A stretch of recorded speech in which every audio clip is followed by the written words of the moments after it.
Celestial salutations, my grimy gas bags. Sugar pants all up in your business with another Roger Corman delight. 1981's Galaxy of Terror. A sickly space spiel where everyone can and will hear you scream. But what about those polluted particulars? Let's summon up Abraxas and have him give us the 411 on that sleaze docket.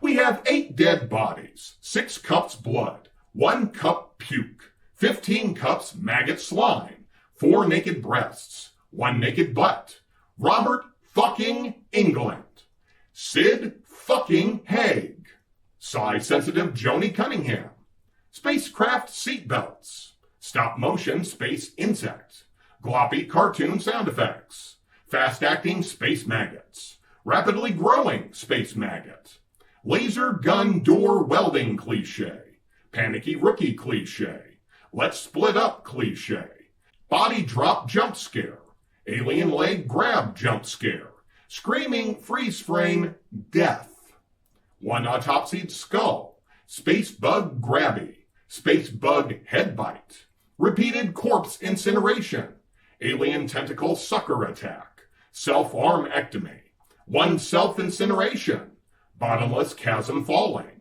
arm slashy, electric wire tentacle attack, tentacle broken leg, tentacle crushed torso, tentacle exploded skull, crystal blade to the wrist, crystal blade to the chest, fist to the neck, alien claw to the throat, alien claw disemboweling, death by maggot love, and super fun happy space slide. Galaxy of Terror is the story of the crew aboard the spacecraft Quest.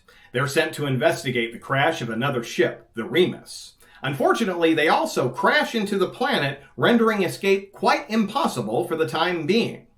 Once they set out, they find every member of the Remus is dead, but the initial findings show that the crew members weren't killed by the crash.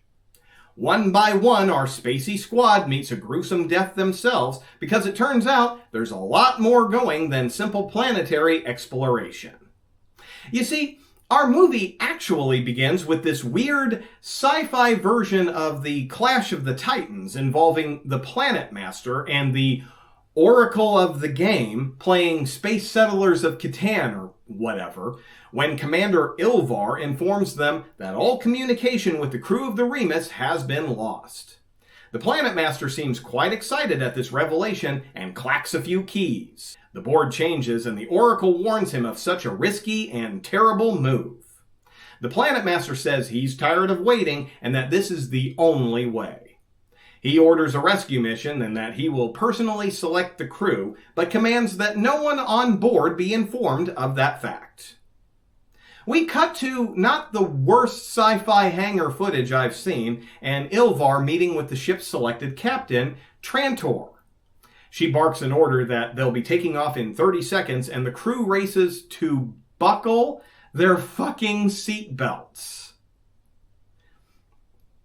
They never explain why it's so important that they take off in 30 seconds, but at least they don't waste much time showing off that a lot of the crew already know each other from prior missions.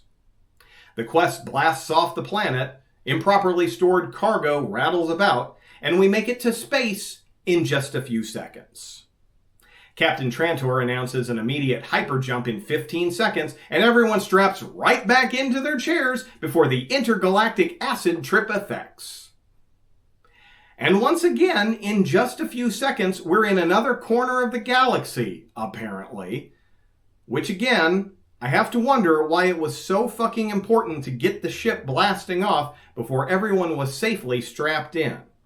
If we can be at another planet in 45 seconds, what is the goddamned rush? Of course, my favorite part of the sequence is how faster-than-light travel is totally doable using standard-issue 80s automobile seatbelts. Larry, you know, this simple exercise can help you stay healthy. Just as our crew begins to sigh in relief, the ship is grabbed by some force and pulled to the planet's surface, damaging it from being able to leave anytime soon. And with the ship not going anywhere, they're ordered to proceed with the investigation. A quick scan of the planet Morganthus shows that it's hostile, but not terribly dangerous for our crew. There are no indigenous life forms, and it's oxygen-rich. Though knowing Roger Corman, I'm guessing that latter point was made in order to not require spending money to make helmets for our spacesuits. We also find that Illuma here is psi-sensitive, and she confirms that she doesn't sense any life signs, neither the crew of the Remus nor any planetary critters. The crew checks on the Remus, but only find dead bodies, which they promptly incinerate.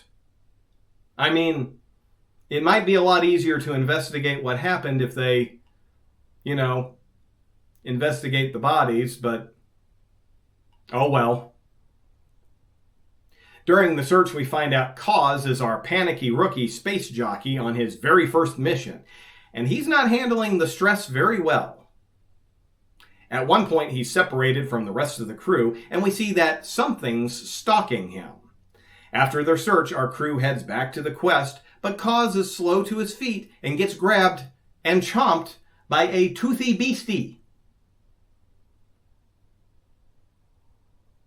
Back on the quest, we meet the ship's cook, Kor, for the very first time. Say, I wonder where he was during the entire super-fast launch sequence. I don't know, gang, but it looks like we found ourselves a mystery. Illuma says she sensed something around Kaz, but when he died, it disappeared immediately. Ooh, spooky. Balin isn't happy that they aren't even doing the necessary repairs to the quest, insisting that they've learned enough about how unsafe this mission is. But Ilvar says the investigation isn't done and shares the Remus's planetary scans that show something powerful that the scanner couldn't handle. Trantor chimes in that whatever pulled their ship to the planet came from a single point. Apparently, that's enough to insist that the crew investigates. After a short hike, the crew discovers a pyramid-shaped structure. Illuma says she senses absolutely zero life signs, and Ilvar splits the crew into two groups to check it out.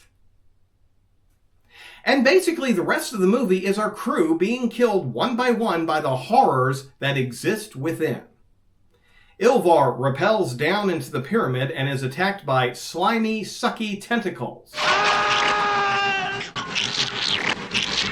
Quhad laments over his crystal blades being destroyed when he uses them to stop a closing door, and later on finds them magically restored, only for them to attack, break, and continue burrowing under his skin.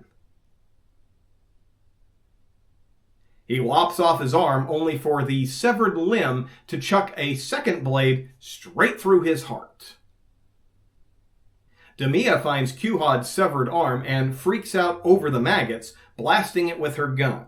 But one of the little maggots escapes incineration and grows to gigantic proportions. It attacks Demia and, well, we're not going to show this segment because this is the sequence this movie is famous for. I'll try to put it delicately.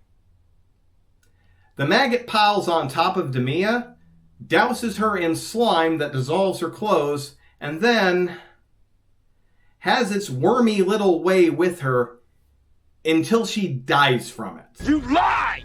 You're a fucking liar! Shut up! Back on the ship, Trantor is having flashbacks to a mission only known as the Hesperus Massacre, in which she was the only survivor. She goes so far as to climb into the gunner's seat and blasts something that Kor swears is not there. She takes off and Ranger sees her at the airlock just before she bursts into flame. He runs to help only to find out she's missing an awful lot of flesh all of a sudden. Balin starts hearing weird animal noises just before crossing an extremely narrow walkway. We see some gnarly-looking claws climbing along with him before it grabs him by the ankle, tripping him into Ranger. The group passes through a doorway that closes with Balin on the other side. That's when the monster appears and then disappears. It grabs him from behind, sinks a claw into his throat, rips his belly open, and then drags him off the platform into the abyss below. Aluma, Cabrin, and Ranger all pass through the same glowing triangular doorway, but come out in different rooms. So we've reached the funhouse portion of the pyramid, apparently. Aluma finds a narrow tunnel to crawl through, and her claustrophobia flares up. Eventually, she manages to crawl into the opening, only for the wires along the wall to come alive and grab a hold of her. The wires begin to constrict, crushing her legs, snapping her torso, and eventually crushing her skull until it explodes. Ranger meets, well, Ranger, and has a little standoff with himself. The two grapple, and he gives his doppelganger a blast to the chest. It does almost nothing, even though every other laser blast in this movie instantly incinerates human flesh. The evil twin swipes Ranger's blade, and we get to see Freddy Krueger take a blade to the arm. Yeah, don't feel so fucking awesome being on the receiving end there, does it? He gives it a few more blasts and has a realization that it can't be real. I'm fighting myself.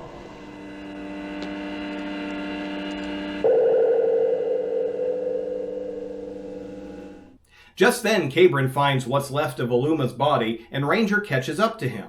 The two continue deeper into the pyramid until they come to a large stairwell. Ranger says it was his own fear that attacked him. Cabrin adds that there's no horror here that they don't create themselves. Suddenly, Core appears way the hell above them to tell them it still isn't finished. Cabrin slowly climbs the steps and eventually finds a small room, with Core sitting in the center.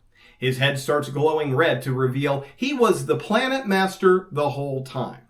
And he says that Cabrin has won the game. Turns out the pyramid is a children's toy from an ancient, vanished race of people to show them their deepest fears and learn to control their emotions. The room turns red, and Cabrin is attacked by every fear that destroyed his fellow crewmates, and he defeats each one. The room light turns blue, and he's attacked by the corpses of his crew themselves. Eventually, he's knocked unconscious, and when he wakes, it's just Aluma that he sees. She leans in for a kiss, but lifts him by his throat instead. He shoves her away and gives her a laser blast, and she disappears, leaving only the Planet Master. A weird explosion of light, and apparently Cabrin has become the new Planet Master. Cabrin swears that he'll never do what Core just did to his crew, but Core says choosing that path would see his home world plunged into chaos, and he would still remain the Planet Master. Cabrin blasts Core, his head begins to glow, and we fade to an external shot of the pyramid, now glowing, and we roll the credits.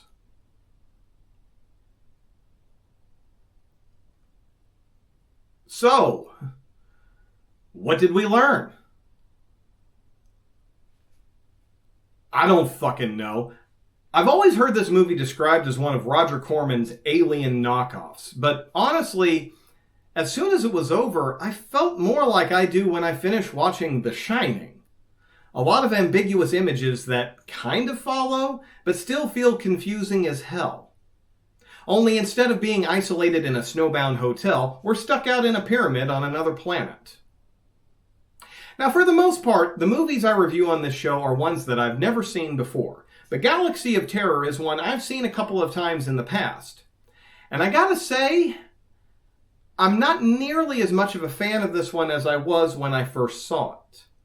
The whole thing feels like a bunch of disconnected scenes tied together with a bland ribbon of continuity. Not unlike an amateur haunted house. We're just throwing together a bunch of different creepy things in the hopes that everyone who goes through it will find at least one of them scary. Now don't get me wrong, the movie is wonderfully shot. The sets are amazing, the special effects are more than passable, and the acting is definitely better than one would expect from a trashy science fiction horror movie like this. But the story feels like it needed something.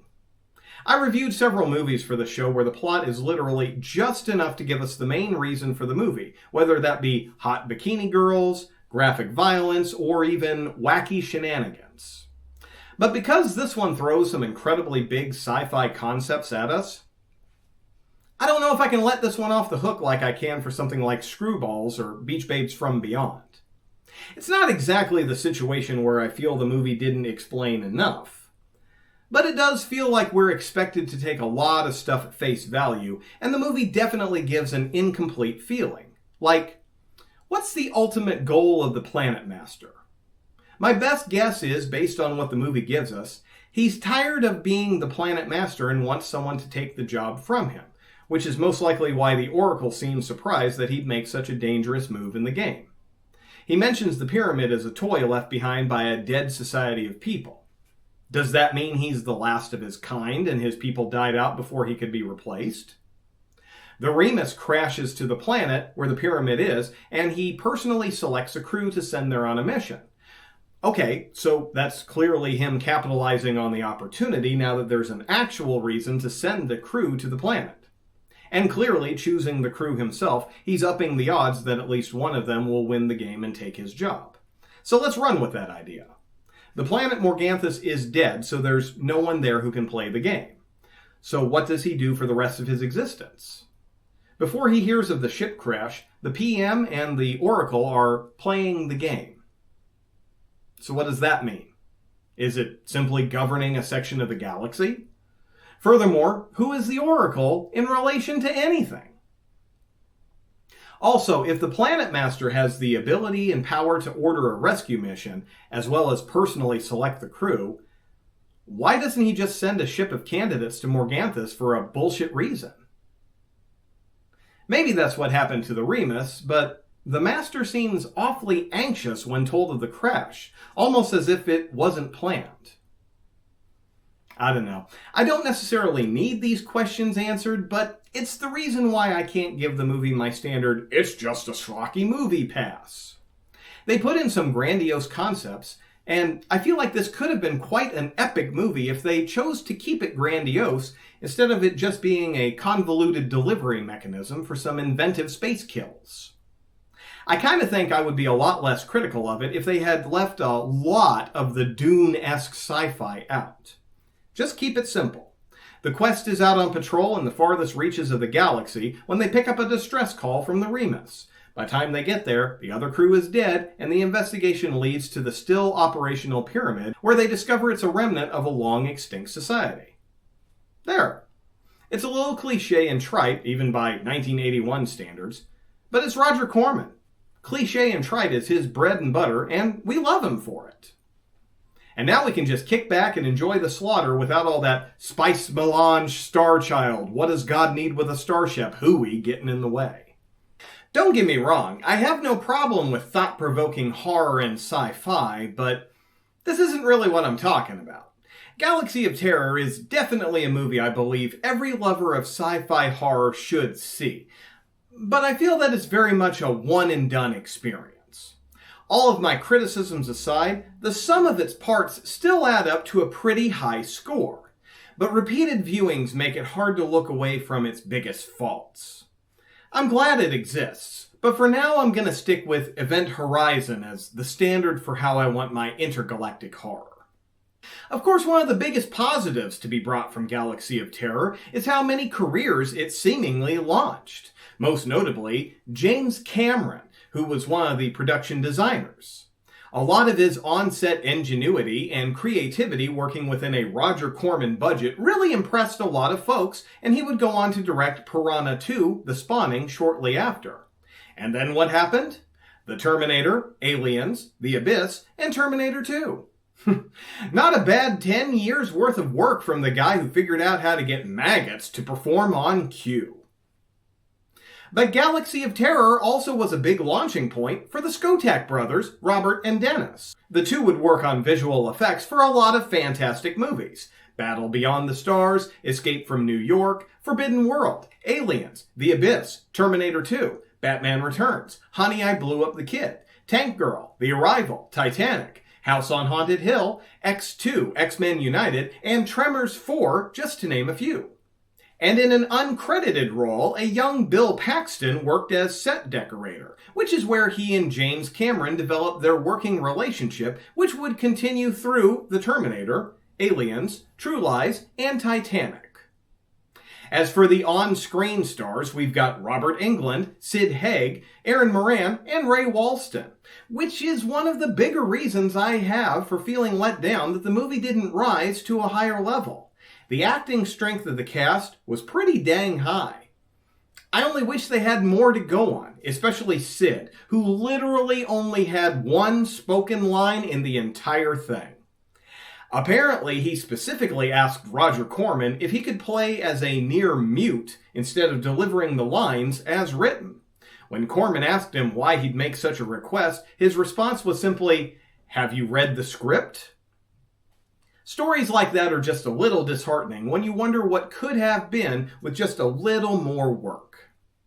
So chalk up another cheesy chunk of cheer, boys and girls, because it's time for your clown prince of putrescence to parade on down that path. And until I return with another rotten reel, this is your moldy moderator, Sugar Pants. See you in your dreams.